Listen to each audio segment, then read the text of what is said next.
In just their second full season with Tyrese Haliburton at the helm, the Indiana Pacers are headed to the Eastern Conference Finals, which has reignited conversation around the Haliburton-Domantas Sabonis trade from 2022. How has the Pacers' success changed the narrative around that deal, if at all? We'll discuss right here on Locked On Kings. You are Locked On Kings, your daily Sacramento Kings podcast. Part of the Locked On Podcast Network, your team every day. And now, ladies and gentlemen, it is that time. Time for another episode of Locked On Kings. Hello and welcome into Locked On Kings, your podcast hub for Sacramento Kings coverage all offseason long. Today's episode is brought to you by Prize Picks. Prize Picks is the easiest and most exciting way to play daily fantasy sports. Go to prizepicks.com/LockedOnNBA and use code all lowercase LockedOnNBA for a first deposit match up to $100. My name is Matt George. I have the privilege of being your host here. I'm a Sacramento sports anchor and reporter for ABC 10 News. And I already know what a lot of you are going to say in the comment section. I already know what a lot of you Sacramento Kings fans and Locked On Kings listeners are thinking. Matt, why even bring this up? Why even address this? This trade is years upon years upon years old, and we've talked about it frequently over the course of the last couple of years. Most recently, the last time we had a conversation about Haliburton, Sabonis, and that trade was essentially me saying it's time to put the conversations to bed. And in a lot of cases, that's true. However, as long as these two players are continuing to play, they will always be connected through this trade. And with the Indiana Pacers making it to the Eastern Conference Finals, it's no surprise that this topic is coming up again. I am not here on the Locked On Kings podcast today to change my tune, but I also do believe that if I'm going to speak openly about the success of the trade for the Sacramento Kings from their perspective and from our perspective, when things are going well for Sacramento and things weren't going well for Indiana, when the script is flipped and the Kings are out of the playoffs and the Pacers have made it all the way to the Eastern Conference Finals, me not talking about it is, in my opinion, not the right thing to do. Look, I've been wrong about things many, many, many times. Many times. Those of you who have listened to Locked On Kings for a while, or even for a little bit, know how often I've been wrong about things. But let me make this perfectly clear for you. I am not wrong about the Tyrese Haliburton-Domantas Sabonis trade.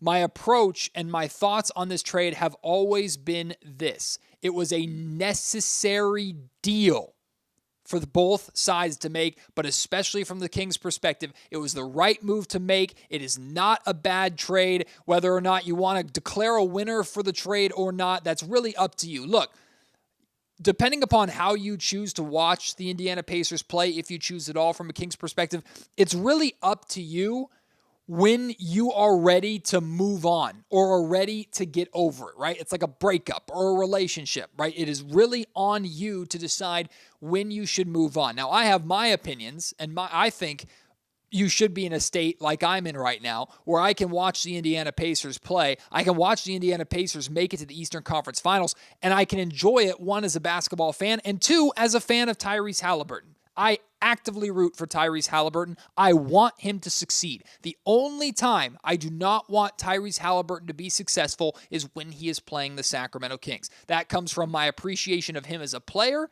and that comes from my short time of being able to interact and work and cover Tyrese while he was here in Sacramento. I wish nothing but the absolute best for the guy, and I'm always rooting for the guy.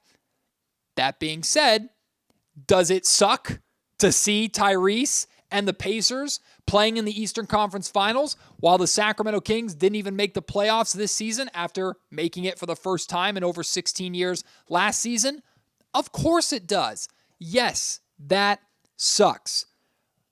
Depending upon what you take from this conversation, it's up to you. If Tyrese's success has reignited that frustration for you, hey, air it out. Reach out to me at MattGeorgeSack on Twitter or X if you'd like to. You can email me, mattgeorgesports@gmail.com. I already know there's going to be conversation about this in the comment section. I have a lot of Indiana Pacers fans reaching out to me and coming after me on social media right now, responding to a tweet that I'm going to read and respond to in a second. But look, if Pacers fans, y'all here to take your victory lap because your team is in the Eastern Conference Finals, go for it, man. Congratulations. You should be on cloud nine right now. You just beat the New York Knicks Game 7 in Madison Square Garden. You won back-to-back elimination games to make it to the Eastern Conference Finals. Now, I'm not saying this to try and cut you down to size.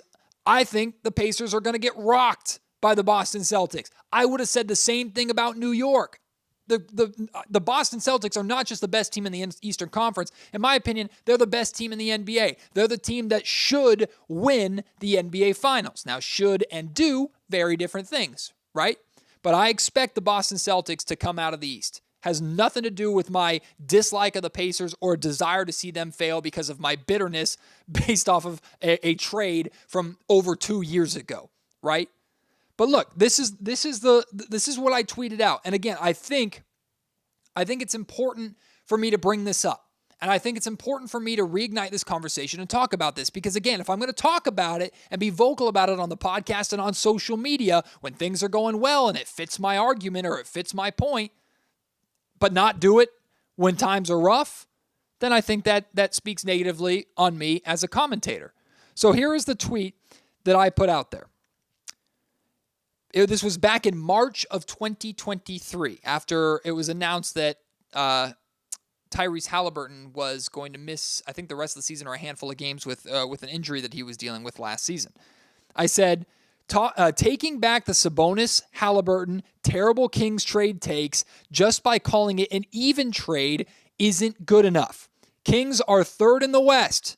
Pacers are 12th in the East. Call it like it is. Before Hallie got hurt, Pacers were balling, but this is a results league. Sac is winning this deal. So at the time, March 2023, there's nothing wrong in that statement at all, period. Sac was winning the deal. If you care about winners and losers, Sac was winning the deal. And in reality, this was not a take to go at Indiana Pacers fans or Tyrese Haliburton or anything regarding the Pacers. This was a take addressing what has always been my biggest issue with how the Haliburton-Sabonis trade was received. And that was the commentary, especially nationally, towards the Kings and towards that deal where the Pacers fleece the Kings and the Pacers get this future superstar in Tyrese Haliburton, and he's absolutely become that, right?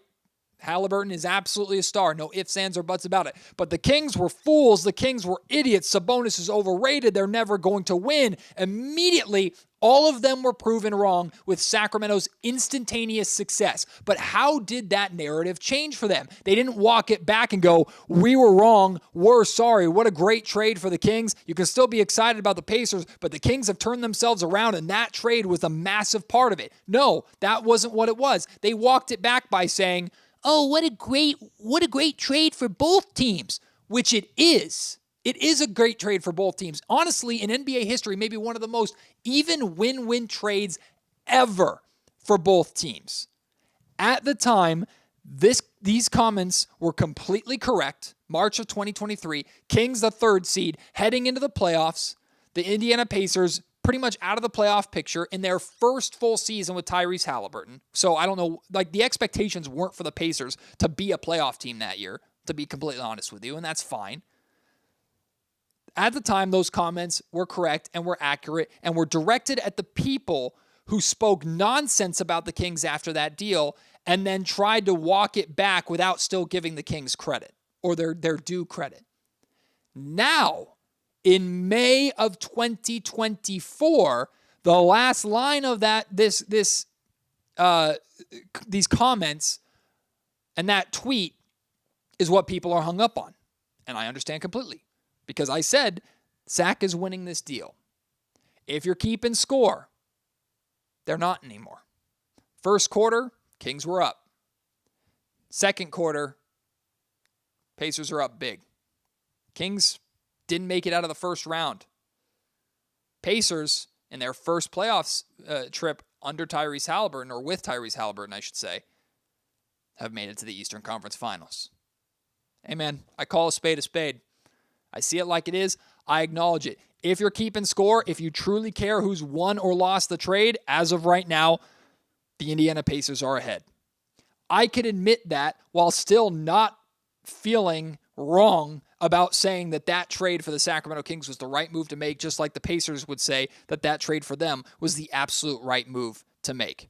And also, the Pacers being ahead in the trade or winning the trade right now because of they're making it to the Eastern Conference Finals, that doesn't change how wrong so many pundits and commentators were about the Kings and that deal in the first place. Now, unfortunately, the success of the Indiana Pacers has also brought a lot of you roaches out from underneath the floorboards saying, see, we knew all along the Kings were trash with Sabonis. What a stupid trade for Monte McNair. They should have traded De'Aaron Fox, blah, blah, blah, blah, blah.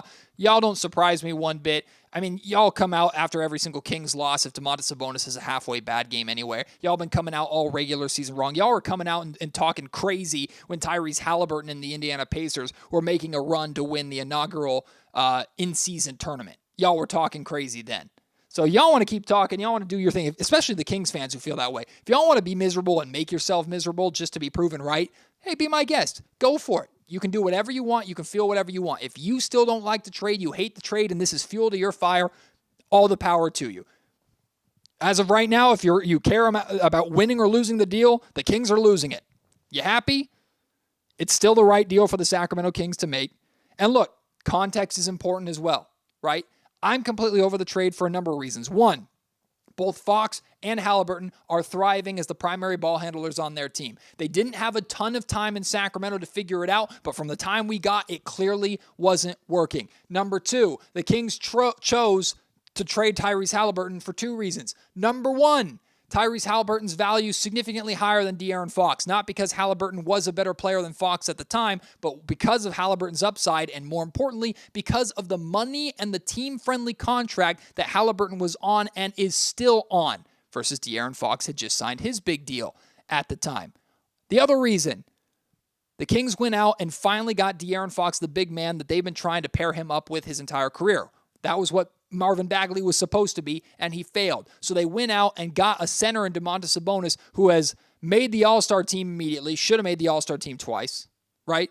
Was unbelievable this year, shattering all sorts of records.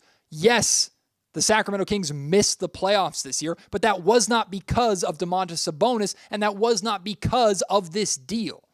So all that context is still important. You can celebrate what the Tyrese Haliburton-led Indiana Pacers are doing, making it to the Eastern Conference Finals. You can feel bad seeing their success while the Sacramento Kings are sitting on their couches at home if you want to. But because the Pacers are having this success led by Tyrese does not mean that that trade for Sacramento was a failure.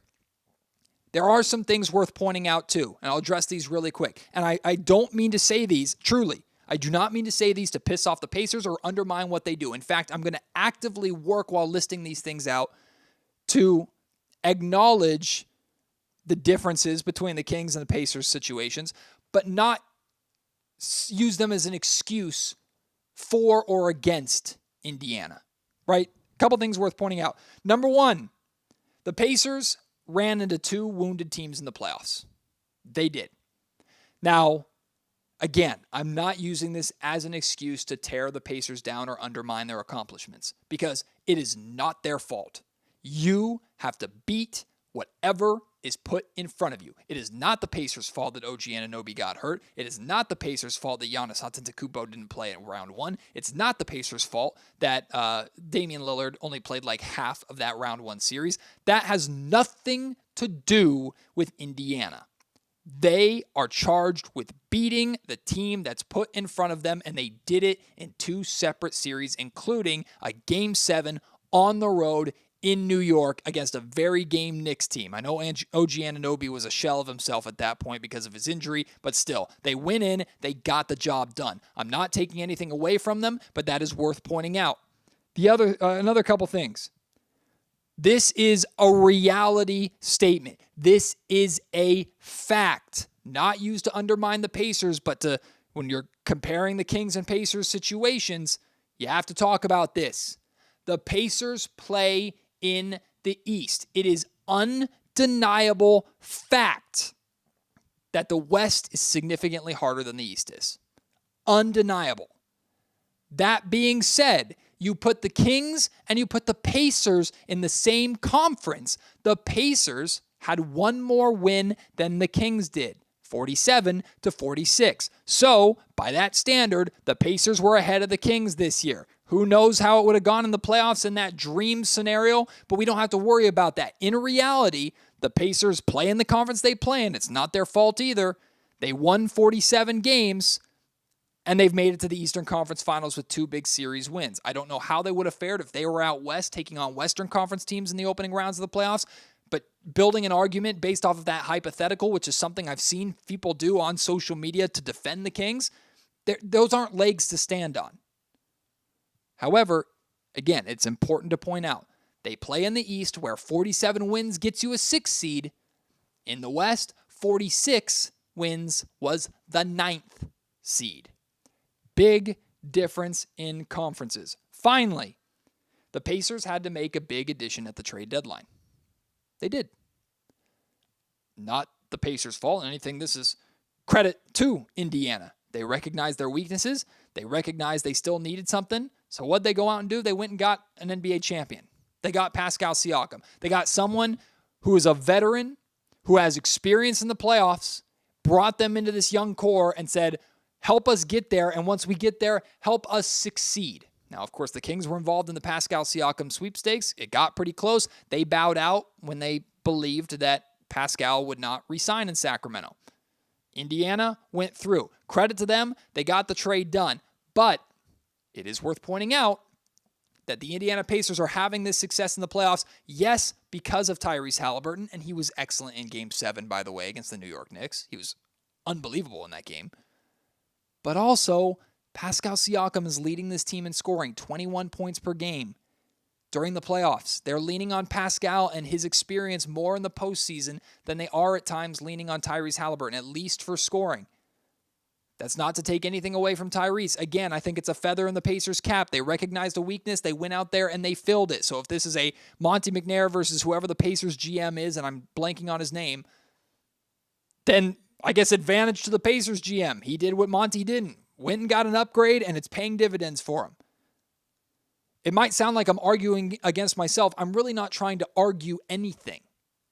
My whole point, to make it perfectly clear for you, because you might be lost at this point, my whole point is this.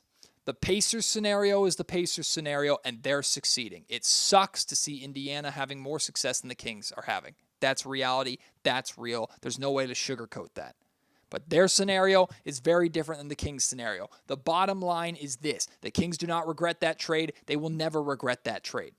Unless suddenly Domantas Sabonis is horrendous and Tyrese goes on to win 6 straight NBA championships, which is not going to happen, right? The Kings are not going to regret this deal. Even if the Pacers have more success in the long run, the Kings will not regret this deal because it was the right move for them and the move that they had to make. The Pacers certainly don't regret the deal either. Both sides are fine. I'm addressing it because it needs to be addressed. It needs to be revisited and once again put to bed. But the one thing that always needs to be discussed in these conversations, and the one cherry on top of this conversation, is always this. The comments around the deal at the time and still today are wrong. They're low-hanging fruit, and they are incorrect and invalid when tearing apart that deal for Sacramento. You don't have to like the deal, but the deal has been successful. And the things that people have said about that deal and how they've torn the Sacramento Kings down while giving Indiana all the praise, it's always been wrong. And for those people to now take this success for Indiana and take it and run with it and skew it to now go back and attack the Sacramento Kings, y'all are in the wrong. You are. And I have no problem saying that, no problem pointing that out. As for you Pacers fans who are coming by to take your victory laps or in my mentions on social media, go ahead, enjoy it, have some fun, and truly, wholeheartedly, best of luck against Boston. You're going to need it. And I'm not saying that to wish ill upon you. I'm rooting for the Pacers to beat the Celtics because I think that would be an awesome story. But also, Celtics in 5. That's what's going to happen. That's what I feel is going to happen. Hope I'm wrong. But I'm not rooting against you. I promise I'm not.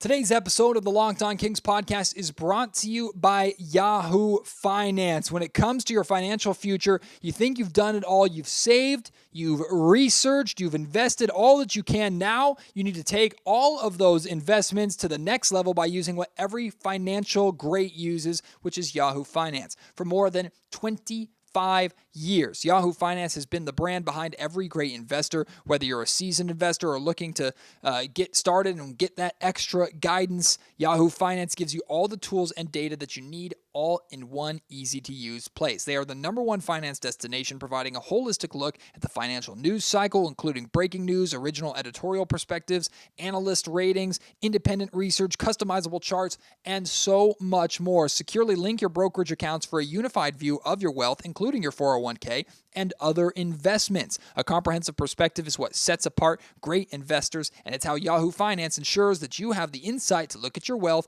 in its entirety. With a community of over 90 million users each month, the real strength is helping you on your way to financial success. For comprehensive financial news and analysis, visit the brand behind every great investor, yahoofinance.com. It's the number one financial destination. Again, yahoofinance.com.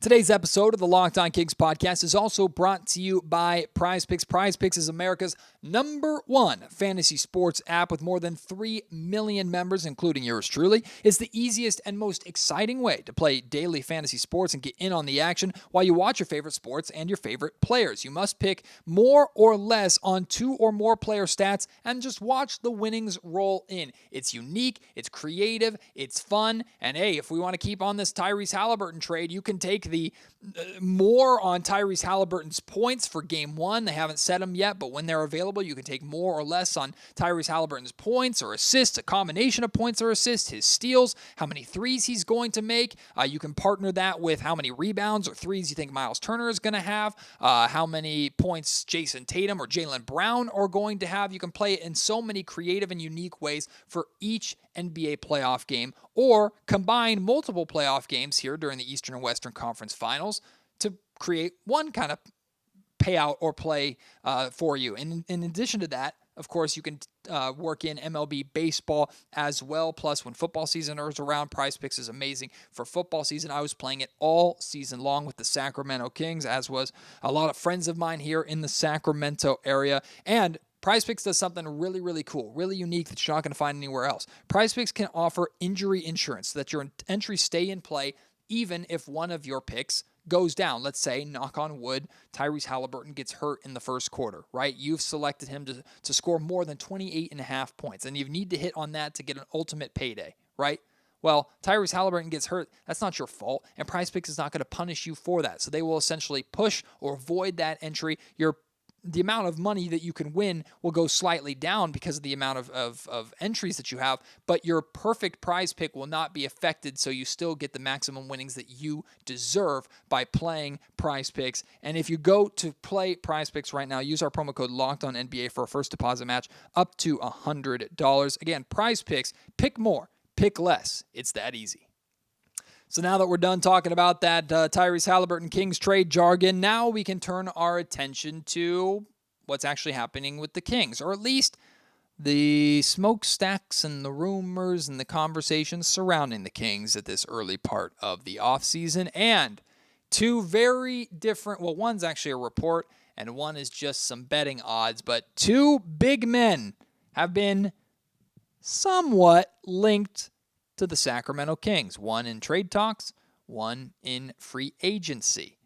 We're going to break down both of these guys. The first guy is Jonas Valanciunas. According to Bovada, Jonas Valanciunas is the betting favorite, the odds-on favorite. Or let me flip that. According to Bovada, the Sacramento Kings are the betting favorite or odds-on favorite to sign Jonas Valanciunas, who is a free agent. Now, I saw this and my initial reaction was, yes, I love it. I love it. And that was my heart speaking, not my brain. I'm happy to say that. Because Jonas Valanciunas, I'm a fan of that kind of player, right? And in some ways, in a lot of ways, Jonas Valanciunas is a big man that this Kings team could absolutely use. Absolutely 100%. So I separated, well, by the way, Jonas Valanciunas and Domantas Sabonis are teammates on the Lithuanian national team. So that's important to point out as well. So I separated this into the heart and the head because they're at odds with each other with Jonas Valanciunas. Now, ultimately, I'll tell you what side I'm going to go with and what side makes more sense to go with. But here's what the heart's saying. The heart is saying, I love the idea of Valanciunas in Sacramento largely because that means that Domantas Sabonis will not have to face Jonas Valanciunas, right? The New Orleans Pelicans were an absolute nightmare for the Kings to deal with this year. Valanciunas wasn't the main part of that, but he was a large part of it. And how he defended Domantas Sabonis, how physical he was able to defend Sabonis. Sabonis couldn't necessarily bully Valanciunas like he's able to bully some other bigs in the NBA. On top of that, Jonas Valanciunas provides a paint presence and a physicality that disrupts guards attacking the rim. He's just a disruptive, physical big man. Now, in terms of physical big men, Domantas Sabonis, of course, is one too. The heart loves that if Jonas Valanciunas came to Sacramento and teamed up with Domantas Sabonis, the Kings would have the most physical front line in the league, period. They would. Like, these are two guys that have no problem pushing and shoving and getting involved and fighting down low and getting in the mosh pit a little bit if that's what it takes to score the basketball or secure a rebound or get a defensive stop. So you're talking about a wall of just Lithuanian force. That's what these two guys would be. And I'm not going to lie to you, the heart loves that. Physicality, the Kings upping the physicality in the second half or really final third of the season is what made a big difference for the Kings defensively.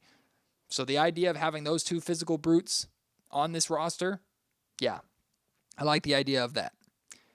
Plus, the rebounding, the defense, his presence period, the screen setting. There's a lot to like about Jonas Valanciunas on your team, no matter who you are. That being said, the head wins here, right? Because as much as the heart likes these things, the head is screaming at me, how in the hell does that ever work? From a basketball standpoint, how the hell do you make Domantas Sabonis and Jonas Valanciunas work together? Lithuania is trying to figure that out, but at the NBA level, that's a whole different question. Right? How do you make that work? On offense, it is a spacing nightmare because Jonas Valanciunas is not a good three-point shooter. He shoots barely over 1 per game, and he's like a 30% three-point shooter. Domantas Sabonis was around 40% from three-point range, which is good, except he only shot around an attempt per game as well. These are two guys that do not shoot the three ball. Maybe they're capable of it, but if you're going to have these two playing together, that probably means Sabonis is going to spend less time around the rim and more time on the perimeter offensively. I'm not saying he can't shoot more threes, but that's not his game. A guy who's already struggling with turning down mid-range jumpers and three-point shots at times is suddenly going to be more willing to take those open looks because he physically can't go down low as much because Jonas Valanciunas is down there. Yeah, offensively, certainly doesn't make sense, as well as it just clogs up the paint in the middle for guys like De'Aaron and Malik Monk if he comes back, and Keegan Murray attacking the basket. Offensively, it's a spacing nightmare. The defense, like we talked about, would be physical, would be fun. It would also be slow. I think Deuce and Mo talked about this as well on the Deuce and Mo podcast recently, and they hit the nail on the head, right? Like, physicality is good, but in the modern NBA, shooting and athleticism is extremely important. And there are teams that have a lot of success, like the Milwaukee Bucks, for example, playing 5 out, playing on the perimeter, having their center draw a big like Sabonis or Valanciunas out of the paint, away from the rim, and forcing them to defend on the perimeter. The Kings' perimeter defense is already slow and bad to begin with. You add Valanciunas into the mix, again, the interior presence, fantastic. The perimeter, not good. So there's an issue with that, of course. I'm not at all buying the idea of Jonas Valanciunas as a backup center for a couple reasons. One, I think he's going to cost mid-level money, and I don't know if you want to pay mid-level to above mid-level money for a backup center, especially a backup center, guys, who's going to be playing like maximum 15 minutes a night unless he is spending time sharing the floor with Domas.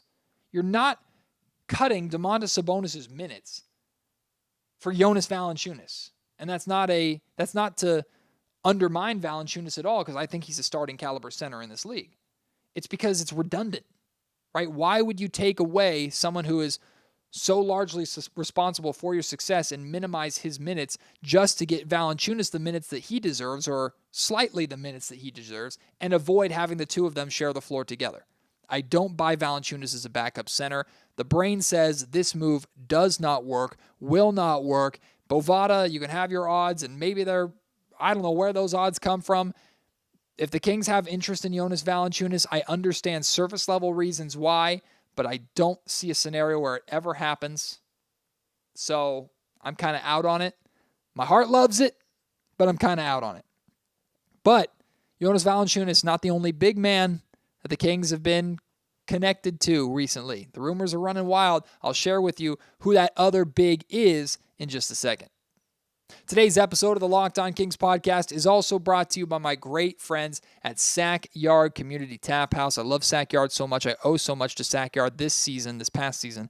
They were the first ever local sponsor that I had here on Locked On Kings, and I'm so thankful for them. So blessed to be able to have worked with them all season long. Got to host a couple of watch parties, which were amazing. Got to host my first ever live podcast with Gary Gerald and Jerry Reynolds, which was unbelievable. They are fantastic. And no matter what happens in our future, if the partnership continues or whatever happens, Sack Yard will always be a frequent place for me to go to. Why? Because year-round, it's the perfect place to either watch sports or just go and hang out with friends, have parties, bring my kid, bring my family, bring my dog, right? There's so many wonderful things for you to do at Sack Yard. Their outdoor patio is perfect year-round. During the wintertime, they have fire pits out there for you to go and chill out. During the summertime right now, even though it's getting hot, they have misters and lawn games, plus delicious ice-cold beer for you on tap, as well as some local wines for you to try. Plus, they have their food as well. Delicious food there, too. If you go to Sack Yard, I highly encourage you to do so. Make sure you mention Locked On Kings. You'll get a 10% discount off of your tab by mentioning Locked On Kings, because Sack Yard is your official home of the Locked On Kings listener. Today's episode of Locked On Kings is also brought to you by FanDuel, and right now, y'all, it is winner take all time in the NBA and the NHL, the NBA playoffs, the Stanley Cup playoffs. Ooh, the action is going wild, and FanDuel is giving you a shot to bring home a big win of your own. Right now, new customers get $150 in bonus bets with any winning $5 bet. All you have to do to deposit $5 of your own money, right? Pick a bet that is a massive favorite, even if the payout isn't good, right? Find something that is basically as close to a guaranteed win as is possible. Bet on that. You'll win 50 cents for it or something like that. But more importantly, you'll also get $150 in bonus bets right then and there. And then you use that $150 to bet on spreads, money lines, player props, and more. Visit FanDuel.com/lockedon and make every playoff shot count. FanDuel is America's #1 sportsbook. So it's a no on Jonas Valanciunas for me. But what about Jarrett Allen? Oh yes, the Cleveland Cavaliers center, who unfortunately dealt with a lot of injuries here during the playoffs and during the latter part of the season. So who knows what the Cavs could have been with Jarrett Allen healthy. Jarrett Allen is potentially a name that the Sacramento Kings are interested in. Now, this is according to a report from Locked On Cavaliers host Evan Dammarell. He brought up in an article, or he said somewhere, I can't remember exactly what it was, he had talked to somebody with knowledge of the situation who believes that the Sacramento Kings have interest in acquiring Jarrett Allen. All right, so let's break this down like we did the Jonas Valanciunas thing. First off, Jarrett Allen is owed $20 million a year over the next 2 seasons. So $20 million next season, $20 million the year after that. That is a lot of money for a guy who is either there's no way Jarrett Allen is backing up Domantas Sabonis. Again, we're talking like an all-star caliber center or former all-star caliber center.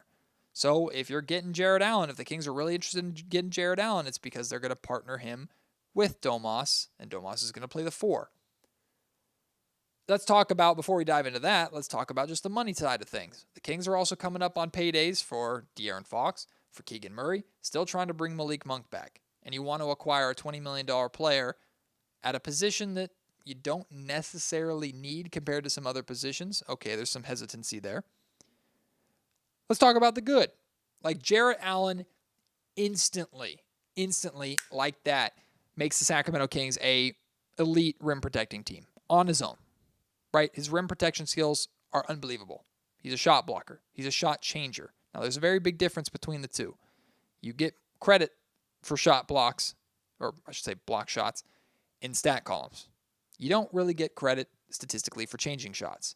But being a good rim protector is not just blocking a lot of shots, it's changing a lot of shots, making guards, making wings, whoever's attacking the basket, make them second guess, or at the very least make their life a lot harder by cutting off their angles or just making them think about it, making them hesitate a little bit, right? Jarrett Allen is that kind of guy. Mike Brown is not the biggest fan of the shot block stat. Why? Because Mike Brown does not, or he recognizes that blocking a shot does not mean that you get possession. A steal, you get possession. Block shot, you don't get possession for. So if the Kings are going after Jarrett Allen because they like him as a shot blocker, I don't necessarily buy that. On top of that, Jarrett Allen is an even bigger space nightmare with Domantas Sabonis than Jonas Valanciunas is. At least Jonas Valanciunas shot a three from time to time. Jarrett Allen does not shoot, period. 0% from three-point range. Does not shoot the ball. If he is in offensively, he is around the rim. Now, I love the idea of a Malik Monk, Jarrett Allen two-man game. I'm not going to lie to you about that. I think you could have some fun with that. But you're running into not just the exact same problem of the Allen-Sabonis pairing as you did with Jonas Valanciunas. The problem's worse on offense. Defensively, I love the possibility. I love the rim protection. I love the rebounding, although Sabonis and Allen would be fighting each other for rebounds. That or Allen's rebounding would plummet because Sabonis is the NBA's leading rebounder for the second straight year. On paper, on NBA 2K, it sounds like a fun experiment. In real life, yeah, it ain't working. Look, I don't know if this is just fun off-season talk. It probably is. I don't know if there's validity to these reports. If the base level is that the Kings are interested in these players or like these players, then I understand that to some extent because I like them too. And there's a lot to like about what they could bring to your team, and they would address some needs that the Sacramento Kings have, certainly. But I am not at all expecting either of them to be in a Kings uniform. I'm not at all expecting the Kings to use the assets that they have to pursue those. Jarrett Allen would have to be in a trade, and I imagine the Cavaliers would move Jarrett Allen to open up cap space and to go retain Donovan Mitchell and try and build around him a little bit better. I don't know. Their scenario in Cleveland is a mess. I'm not buying it, right? In fact, if the Sacramento Kings, this is one of the areas, and I've talked about this before, this is one of the areas of the offseason where I'm okay with the Kings running it back. Have Domantas Sabonis be your starting center. Have Alex Len continue to come off the bench and back him up in the 10 to 15 minutes a night that he doesn't play. Sometimes less than 10 minutes a night that he doesn't play. I don't think that's broken. I don't think there's an issue with that. Your issue is in other areas. So I don't. If there are names that the Kings are connected to, I'm here for Brandon Ingram. I'm here for Jeremy Grant. I believe those conversations. They're fun to have on a podcast in late May, but that's as far as they go, in my opinion. But hey, you like the idea of Valanciunas or Sabonis, or Allen? You let me know. Hit me up on Twitter, @MattGeorgeSack. Email me, mattgeorgesports@gmail.com. Let's talk about them in the comment section down below. If you like them, if you enjoy those ideas, we can have some fun and hash those out. I promised you NBA draft coverage, and I'm giving you NBA draft coverage. Tomorrow on Locked On Kings, Bobby Gerald, the son of Kings radio broadcaster and legendary Gary Gerald. He joins me every single offseason around draft time because he provides some of the best draft coverage out there. And, of course, he has Sacramento ties, and he's very familiar with the Kings and what the Kings need and what the Kings should do. I love having Bobby on. Already had that conversation with Bobby, already recorded it. It drops tomorrow. I'm very excited about it. And Bobby has some names. He's got names for y'all that I think you'll like for the Kings to go out and potentially pursue. So make sure you tune in for that episode. Bobby and I will talk Kings draft coming up on the next episode of Locked On Kings. Until then, my name is Matt George. You've been listening to the Locked On Kings podcast, part of the Locked On Podcast Network.